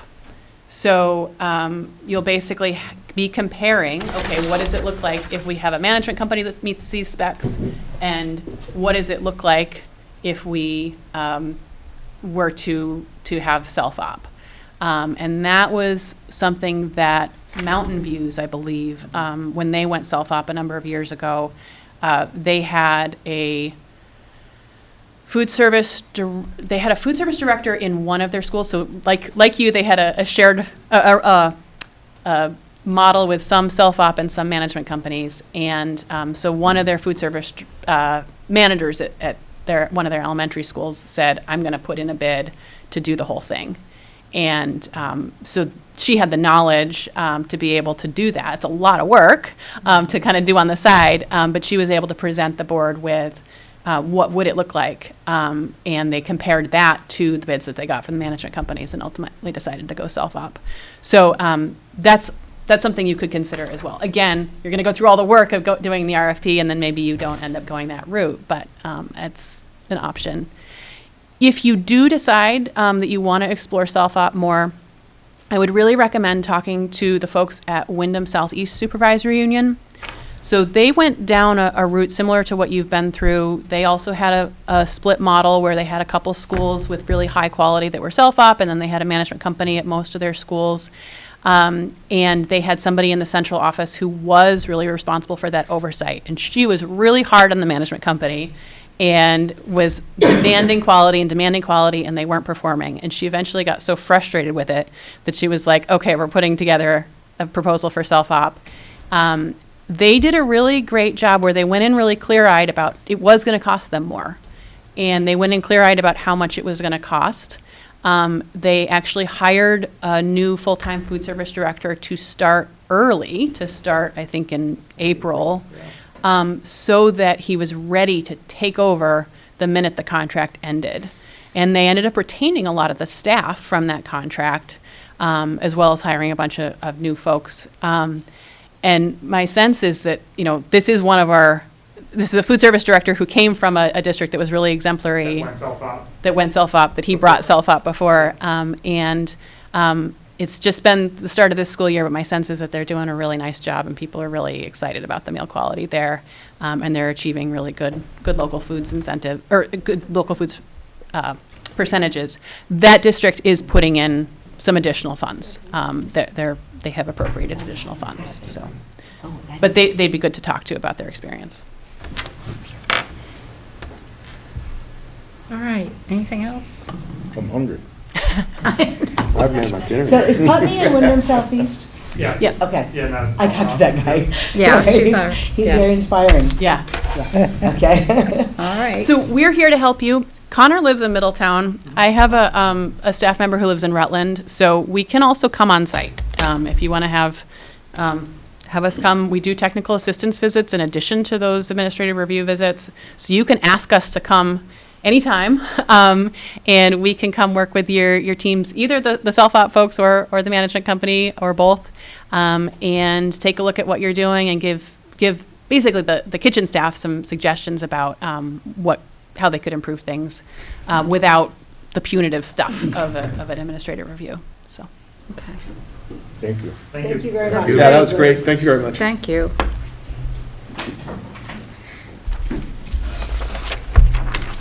Okay. All right. So we have board goals review on our agenda. Thanks again, you guys, and so quick. I called them and they came the very next meeting. That was the exciting part. Okay. And I don't have really a structure in mind of how we should do this. I don't know, those of you who have access can look at these on the MRUUSD site. I'm thinking of just talking through them, just so we can kind of put it on our brains, what our goals are, and see is there any particular goal you want to focus on maybe for the next couple of months? And how you think we're doing on some of these goals. So I will just read them, because we can't really put our stuff up there, can we? We can, I just have to figure it out. You have to All join right. the meeting, but turn your sound off if you do. That was Oh, is that what you do? Well, right now, I'll just read. So we have our vision and our mission and our values. And just a side note, that's one of the things that Cheryl, is part of her goals, is going to review and maybe update with Attendance. input. Yeah. So, so our first goal is to be student-focused, to support and increase student opportunities for growth through board committee work informed by stakeholder engagement, identify specific barriers that impede student growth, and the continuation of our commitment to equity by understanding district data and continuously reviewing board policy. Would anybody like to speak to any of those goals? Maybe especially from, I guess, I feel like the committee work is really without those goals are addressed. I mean, I could talk to all of them, but you guys. I'd like to mention specifically barriers to that goal. Okay. Because I think a really important barrier to that goal right now is transportation. I think that is preventing people from getting to school. And I don't know the solution, but So, sometimes, not always, but sometimes. right, so do you think that the board has been focused on that enough? Do we need to focus on it more? Is there things that the board should be doing in the area of transportation that we're not doing? I mean, I'm just, Yeah. I haven't done a board goal review before, so I'm just trying to get a sense for myself as to how we should do this. You know, I think we've had, if you, as far as barriers, I think another one was attendance, and, you know, Cheryl did do a nice report on that, and we have a good sense of where we are in terms of attendance as being a barrier. Go ahead, Ned, please. I was just going to add another one. I'm getting a lot of feedback from educators and parents at Wallingford Elementary about the quality of the food and kids spitting out their lunches and not eating them and Right. things like that. So And so, you know, as a board, we were able to have some good information tonight to consider. How we manage that, I'm not sure. I don't have an idea, but I'm going to find out, you know, what our role is in, you know. But yes, there's that as well. And transportation, I mean, I think, Everybody you know, knows it's huge. we're looking at private transportation companies. The board is considering all that. So I do think we are focused on that, and I think that's what the goal is, to be focused. Committee work informed by stakeholder engagement. I think, you know, some of the community conversations we've had have addressed all of those things that we've just spoken about, and also you know, the food, and then the athletic, the concerns about our athletic fields has also been through the committee work that we've done and the finance committee has done. Thank you, Stephen. And we've requested more information about district data, and so I think that we will get more of that. Absolutely. And as far as reviewing board policy, our policy committee is rearranging all of our policies, updating, you know, policies that haven't been looked at since the consolidation of the districts, right? You're looking at some from like 2016 and updating or eliminating them if they're no longer relevant. So, our second is to continue to work to support staff through open communication that creates strong feedback loops to inform board work. How do you think we're doing on that? Anybody have any Well, I think support staff? last year we started, I don't know if it was just last year, but bringing in different, like the science department, Right. English department, that kind of thing, to talk about what's going on and to provide us with an opportunity to hear what they may need. Yeah. And I think there's been a couple of meetings in the last couple of months where we've had, well, you know, Phil was sick, and we had him on this agenda, and then I asked him if he could wait till after the holidays, because I feel like we're jammed up right now with, because the food service people could come, and et cetera. But we do have that on our list of inviting staff in. And negotiations and evaluation processes, we're going to talk about that actually with the superintendent in just a little bit. Fiscally supporting training for staff would be a finance, it's really just a finance issue. Is there money in the budget for teachers to receive training, I would think. Anybody? And recognition and appreciation, we did manage to acknowledge teacher appreciation, but we're going to get an earlier start this year. Thanks for managing that. It was fun. So we'll just continue that work. Is there anything else that anybody thinks we should be doing in the area of supporting staff? Do they still do, and Jody, you might know this, do they still do like the UVM Teacher of the Year and here? Yes. Okay. Yep. So Naomi Merrill and Leonard Bartenstein were our Teachers of the Year this year. Yep. They did go to UVM. Okay. So we put it out for nominations in spring. We have a teacher committee that chooses from the nominations. Those are chosen, and in late spring, we announce it on convocation on the first day back. And we have the person who nominated them give the speech, which is always really exciting. And then they go in October. Yeah. But what about us Well, recognizing? see, I was invited to go up there to Burlington for that, but it was the night before VSBA, and I was going to be going to Burlington the next day, Yeah, so but can't we invite them here? the teachers of the year to acknowledge. Yeah.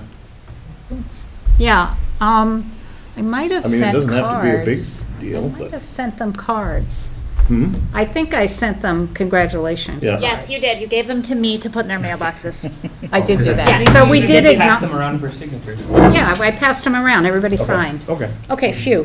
Dodged a bullet. Yeah, I did do something. I mean, we did do something. Yeah, we acknowledged it. I remember the cards now. Thank Well, you, that's fine. Jody. No, those are good questions. I'm on sentiment. All right, let's see. Thank you We're for gonna- answering my question. Okay, oh, we have, no, we're kind of out of time. How about if we do, let's do them real quick. Strive, just to review them. Strive to engage the community through student representation, check. Board communication, check. We're trying. Facebook, if you guys haven't checked it out, I did post. I've been posting just these same announcements that go on Front Porch Forum. And I announced about the food service people coming. Attending school events, the play was awesome, but here we are. Well, Kim goes to all our concerts. But we're going to make it so we don't have conflicts in the future, so. Public Correct. comment, we invite it.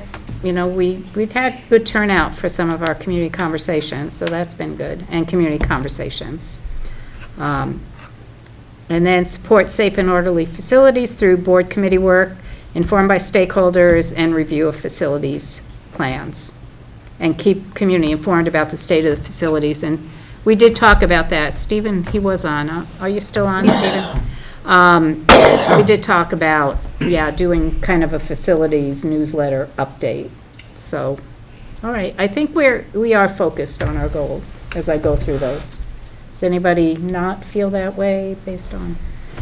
No, I guess my only comment would be, I feel like we're focused on a lot of different goals, but at the same time, you kind of hit a wall. And transportation's a perfect issue. Like, we know it's an issue, we focused on it, but what to do about it? Yeah. And of course, there's a dividing line between what our responsibilities are, what Cheryl's responsibilities are, and making sure they don't cross over. I find that to be a bit, that's a challenge. Well, I think asking Cheryl, if she doesn't mind, when she does her superintendent reports, to just include a transportation update. How's it going? How many, how many buses have been canceled? Just give us, and just to keep us kind of in the loop of what's going on. Okay. So the next item on the agenda is the Superintendent Evaluation Adhoc Committee. So what I need is for the board to approve the formation of an ad hoc committee to complete, and I'm not sure exact process, so I'm just doing my own process, to complete the evaluation of the superintendent and present a report to the Personnel Committee for approval to present to the full board. And it will be until June 30th, 2026. That's when so it's got a specific term, it's got a specific charge. And the members will be Kim, me, Josh, Lenny, and Sarah. And what I tried to do is pull the chairs of all the committees, so we have representatives of all the committees.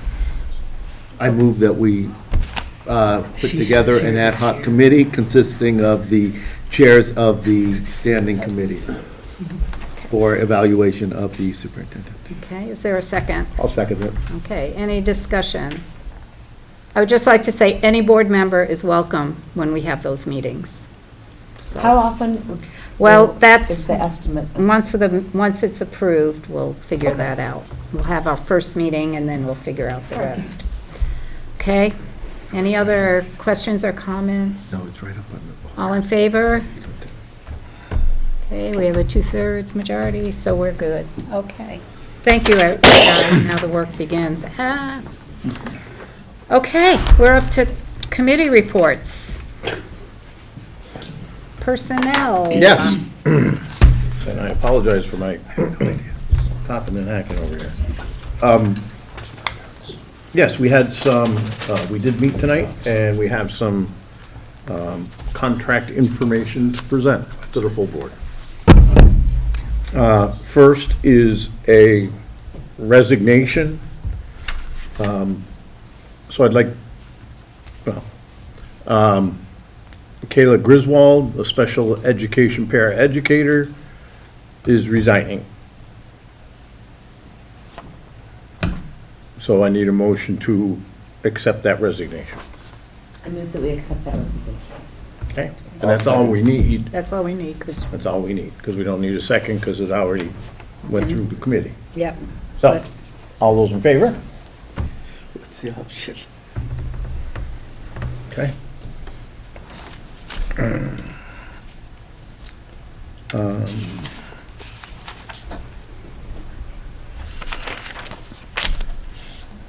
No, I'm not sure about this.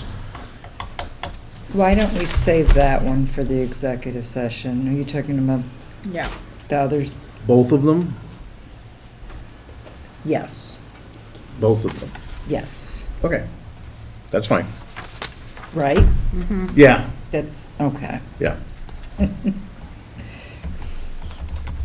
Speaking nothing, saying lots. Okay, next, I need a motion to offer a contract to Morgan Courier as a long-term sub-position in Wallingford, 1.0 full-time equivalency. So moved. Thank you. Discussion? All those in favor? Thank you. Next is, we received a slate of contracts for athletic winter coaches at the middle and high school. And there was some discussion at the committee level. There were some questions, and we're looking for Cheryl to bring us back some answers. Just because we only get the slate of coaches, and so we would really like some more information before we're just approving the slate. And also, there's two changes on the slate.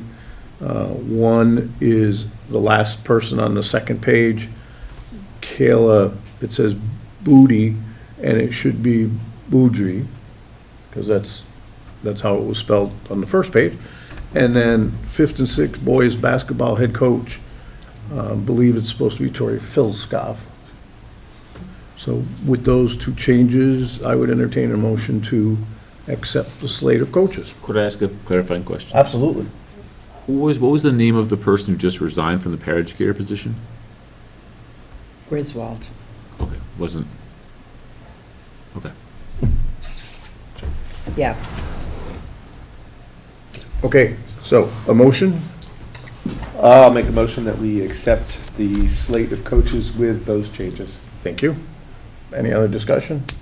I just, so you said there was discussion in the personnel committee. Was it just those two? No. No, what we were looking at, and again, for example, there's a varsity boys basketball head coach, there's a JV boys basketball head coach, and then there's two assistant boys basketball coaches. And you said you were waiting for information back. Well, no, the assumption has been made, and as Carol said, these positions were budgeted. Okay, And so as long as that's okay, I see. then we're okay approving them. And it comes from the athletic director? Yes. Okay, thank you. And what we were asking, the discussions that we had, was just around being provided more information prior to or to accompany this, so we have a better idea of what we're doing. And that budget question. was Yeah, part of it. relative to budgeting Yeah. and how, yeah, Well, it was relative to budgeting and equity. and actually. equity, Yeah. because there's one girls' basketball coach and there's 4 boys, Well, and, As an example. as an example. well, and there could be that there's no girls' JV team. Right. Or it could be that assistant coaches haven't been hired I'm yet. assuming Title IX coordinator is, Is that you, It's Jody? me. Yes. Is Lucky that one of you. your little hats? Yeah, so that was a discussion, just to get a little more information about the roles that were on there. Okay, all those in favor? Okay, thank you. Okay, Also, and Rebecca, I know you're there, and for other folks' information, up on the website is the personnel meeting minutes as unapproved. And those are completely wrong. And not your fault, Rebecca, it's me. They're the minutes from October, not the minutes from November. So what the committee decided to do was I will locate the November meeting minutes, and I will get them together to be presented at our next meeting in January. right, but as soon as she can get the unapproved to the website would be good. Yeah, yeah. So I apologize for that, Rebecca, but it's really bad. It's Oh, well. And that's all I got. And then when's the next meeting? The next, January, first meeting in January. what's the Oh, first we gotta look Wednesday? at the calendar. the, So you 7th? said December 8th. No, that's policy. No, that was policy. January 7th is the first Wednesday. There you go. January 7th it is at 6 o'clock. Right, I can do policy if that's okay with you. Oh, yeah, no, please do. Okay. But we realized we don't need to do any approving, so policy's easy. Okay, Because yay. we have another, Jody informed me, we have another day before those 2 are fully warned. So for policy, our only thing is that we have a meeting on December 8th at 6, right after, so this upcoming Monday, right after the budget, the finance committee. That was quick. Yeah. Building and grounds. Josh, I don't think Josh is with us tonight. Well, I'll try my best. Go ahead, Ned, thank you. We met on November 24th. I believe is since our last full board Sounds meeting. right, yeah. We talked a little more about how we put projects out for bid. Discussed the plan for the rest of the fiscal year, the aim being mainly to maintain our relatively shrunken building sinking fund balance in case of any emergency repairs needed to any large ticket items. And we started the review of the 5-year plan and matching it up with the facilities assessment. That work is going to continue at our next meeting, the date of which I do not Yeah, I don't know, did we readily set have it? available. Did I do the minutes for that, or did you? I think I did. Let me see. I'm looking at the minutes right now. Oh, do you have the unapproved minutes? Yeah. Do we put a next meeting date? No. There you go. Okay. Nothing on the calendar. Yeah, we'll have to get that. We'll have Josh set that. So the fourth Monday generally, which Yeah. would be December 29th. All right, let's set it for December 29th at 5. To be flexible. No, that's over vacation. Yeah, I was gonna say that No, then school we'll is do not in it. session. We'll do it in January. Okay. Because we don't have any projects outstanding right now, so. Date of our next meeting is to be determined, then.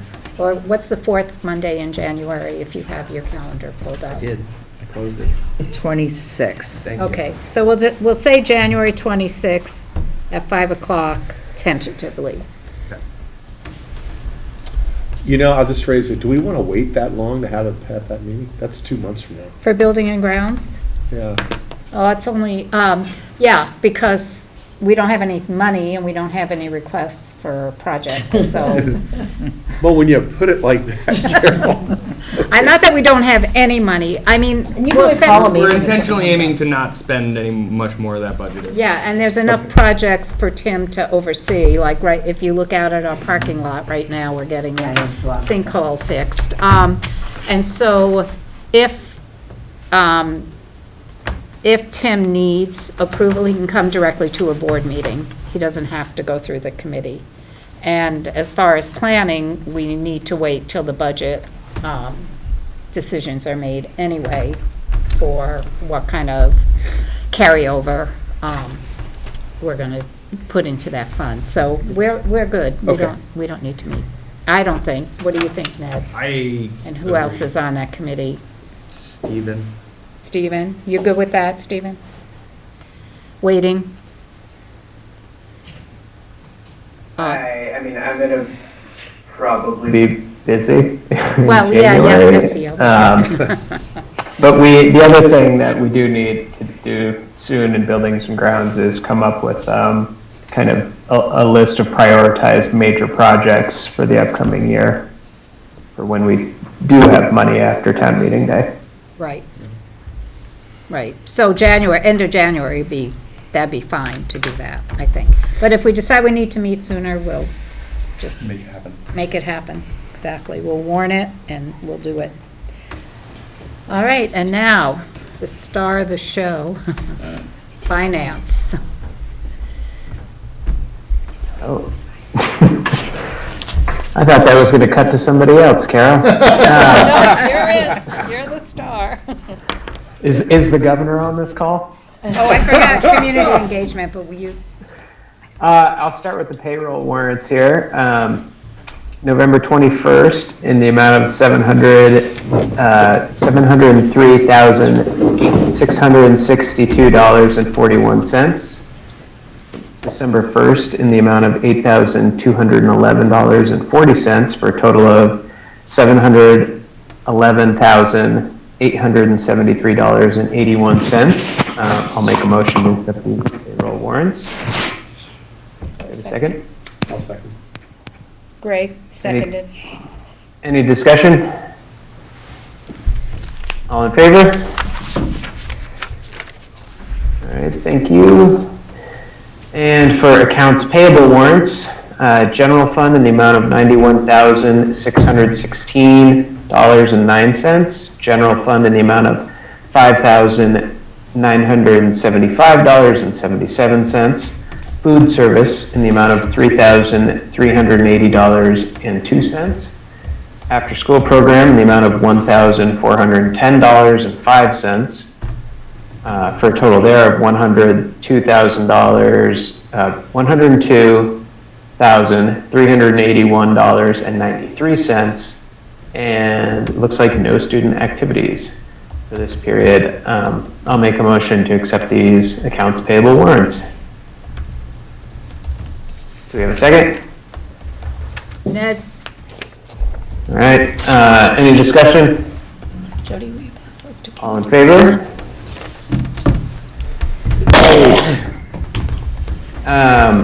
We have not had a finance meeting since the last finance meeting. And I don't have any direct update regarding the December 1st yields related letter that came out from the state, but I suspect that will be a big topic of discussion on our finance meeting on December 8th at, what are we doing, at 5 o'clock? I believe it's at 5. Yes. 5 o'clock. Stan's here, though. Yeah, so we're right now, our draft budget is looking at an expenditure of around 4.5%. We are not finished with additions and possibly also subtractions from that draft budget. So that's where we're sitting now. There's a lot to discuss at the December 8th meeting, including the buildings and grounds kind of surplus fund and what the management will be for our general surplus in regards to the buildings and grounds fund. I don't know what else to update on at this point. There's a lot to discuss at our next meeting about hopefully we're hammering out that draft budget, and we'll come out of that meeting with something for the full board to vote on. And we'll also have a plan for what we will ask on town meeting day for making funds available for the buildings and grounds fund from the surplus. Ned? I think that's really all I have right now. If folks didn't get the newsletter, I had a lot in there. The newest thing we have since then is what everybody saw in the news regarding the yields and the expected statewide increases, which I think folks should know that means that we will communications becoming more important for us locally to let folks know what's happening locally as opposed to the statewide story. Thank you. Ned? I wanted to ask, I guess, Stephen and definitely Stan, what is the next decision point regarding food service more broadly, and what action, if any, needs to be taken by the board to help reach that decision? I think as you heard them earlier, if we wanted to put it out to bid, we got to make a decision quickly on that. Usually you have to have the RFP all set and approved by the end of January. But we have to let them know soon, like probably within this month, as to whether or not we are going to go ahead and forward with sending it out to bid. But we don't have to decide whether to continue with the contract. The contract, we've got to give them 60 days notice. 60 days. So if we just leave it like it is, we don't have to give them 60 days notice. It's only if you want to really revamp the specs on there, the bid, that you have to put it out to other vendors, start the whole process over again. So I guess my question, without trying to derail this entire meeting, which is That's all right. We have other legal business, so we got some time. You can go for a couple of minutes. does the board need to take any action this month to start making those decisions, and what do we need to do? So we haven't gotten to agenda building, but I thought we would put that maybe on our next agenda so that we could actually have a discussion among the board as to what direction we might want to go. How does that sound? Great. That way, Yep. people can gather their thoughts, they can do more research if they want and bring that information and, Great. Cool. I and check around. think it's a great idea, and we'll need a decent chunk of time for that. Okay. It's a weighty topic. Put the meeting back on the rails then. Sorry. No, we're good. You're not, no, we didn't go too far off. I skipped over community engagement, but I didn't intentionally do that, I'm sorry. It didn't hurt my feelings. Okay, good. Our last community engagement meeting was November 19th. It was at Wallingford Elementary School. There was a lot of discussion about food service. That was basically the topic du jour, lots of interest. And we had a representative from Elior, who's our vendor. We do not have a next meeting scheduled at this time, but if we do, we'll get it on the calendar. Okay, perfect. And I just want to mention, Stan, do you want to speak to the December 1st letter? I mean, I've just done an estimate of where we might stand based on what I've got. We'd Almost done we'd right love now. to hear what you have. We're not at the 12% that's probably a very pie in the sky number, probably for a lot of districts. I thought that was a very alarmist letter. It was. Yeah. I was a little shocked by that. I think that's worst case scenario. Is I what think they're it's throwing out probably there. intentional. Yeah, I think that was like a poke back because of the committees. That was my feeling. I was surprised. So basically, I mean, the way we have things now with the additions that Stephen was talking about, Our homestead district rate, which is the rate before CLA, that'll be the other item that could tip the scale. We're looking at approximately a 3.5% district tax rate increase for next year. And, part of it is, what was in the letter was ed spending statewide was an average up of 5.8%. We're currently at 2.15% in the budget. Our student numbers are down about 4% compared to about 1% state average. We're still working on those numbers. When they first came out, we were down 20%, which gave me a heart attack. He kindly didn't let me know. But thanks to BJ and Crowell Stone, who had looked at those families, we were able to find out where the errors were. So basically, they're saying, the rate before CLA, they're coming up with $1.74 for the state average. We're currently around $1.63 for that. So that's number. good. So it's not horrible, but again, we got to wait for the CLA number to see how that affects the towns individually. And last year, Stan, CLA, I don't recall it being as great of an effect last year as it was the year before. Is that correct? Yeah, they changed the formula on that one to, they put the cost drivers or the effects on the district tax rate, and they took it away from the CLA because they didn't like the fact that districts were using the CLA as the reason why taxes were higher. So if you remember, they changed the formula or changed the game plan and put it on the district rate. So our district rate was a lot higher last year, but our CLA number was down. And you end up in the same place. Yeah. It's just that they didn't want people arguing that the CLA was the reason for the increase. So if we ended up right now that 3.5% would be something that would shoot up with the CLA probably. Could shoot down a little, because, I don't know. I know Timoth had a reassessment done. I'm not sure if any other towns have had theirs done. Wallingford has, so. Clarendon was done. Because not too Timoth long did ago. theirs last year and they saw a double-digit decrease, so. Increase? Mhm.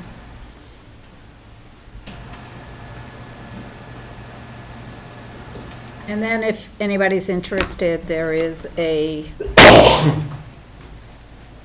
webinar on the December 1st, Making Sense of the December 1st Letter, What School Boards Need to Know.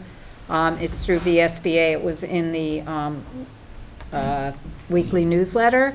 The thing is, if you sign up for it, even if you can't do it, because it's like at 12 noon and, a lot of people work and stuff, if you sign up for it, you get a link to the webinar and you can watch it at your leisure. Okay. Dave had his Oh, hand go up. ahead, Dave, sorry. See, this is why we need a So the different. lady talked about a $13,200 grant that it's got a short time frame of only like a week or so, but it sounded like it's a simple grant and there isn't a lot of strings attached to it. And maybe if you could roll that would help a little bit. Absolutely. It sounds like they would really like to do it. Right, and we have to decide, do we want to do it this year, or do we want to do it next year, next Well- December? Either way is fine, like, we can, Well, if it's as good a deal as it sounded, we should try to do it this year. Yeah, because it could I be don't know gone if you need a next year. board vote on that, or? No, you don't need a board vote. No. no, And that would have to go into your decision at the next board meeting, or think about that, because, it would be a waste of time to get that grant under the existing contract. Well, Actually, actually, it not didn't sound really. that way. It Yeah. sounded like, that what she said was that it would be, basically, you just sort of say you're doing your best. It was, there was very little, she said that it would be, or Connor said it would be for continuing grants in the future, that it would be difficult to do with your existing vendor, or impossible. That was what I heard, at least.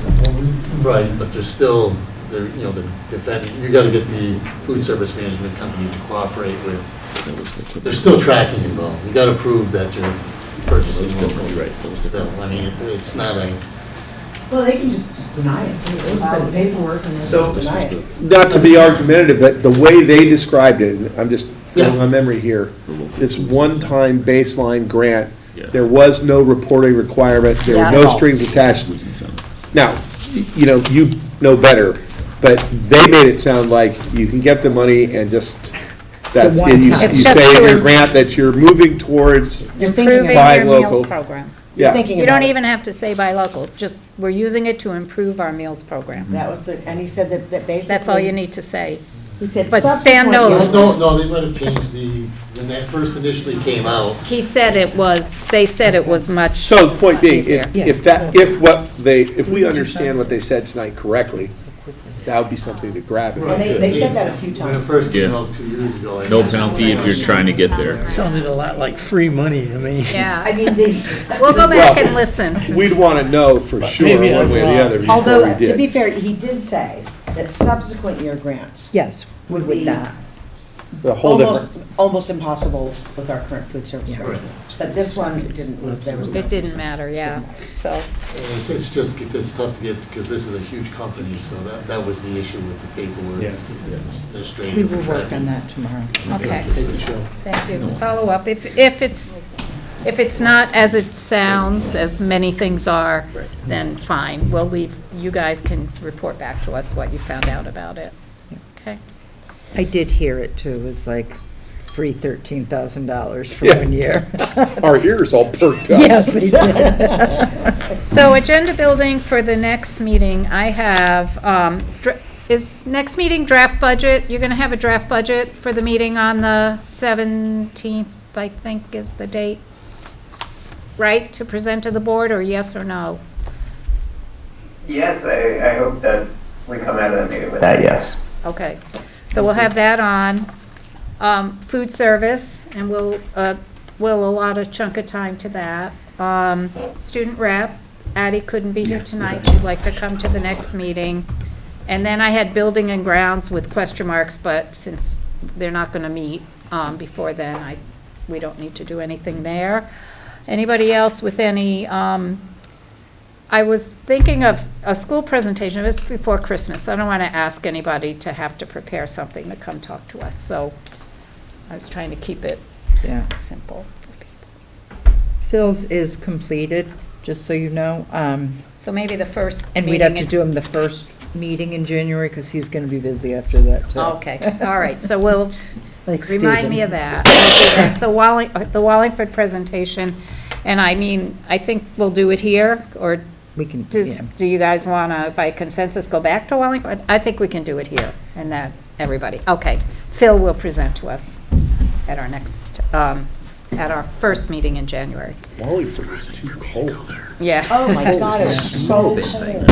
Okay. Well, imagine what it's going to be like. in All right, so I want to make a motion that we go into executive session because premature general knowledge, public knowledge would place an employee request and other employee business at a substantial disadvantage. Do I have a second? Second. Okay, any discussion? We're going to discuss. All in favor? Okay, now I need a motion to go into executive session. To make a motion to go into executive session. And is there a second? I'll second that. Okay, I add to that we invite the superintendent. oh, yes. Oh, please. Yes. And invite the superintendent. I always forget that. We I gotta just vote on it. assume. Okay, all in favor?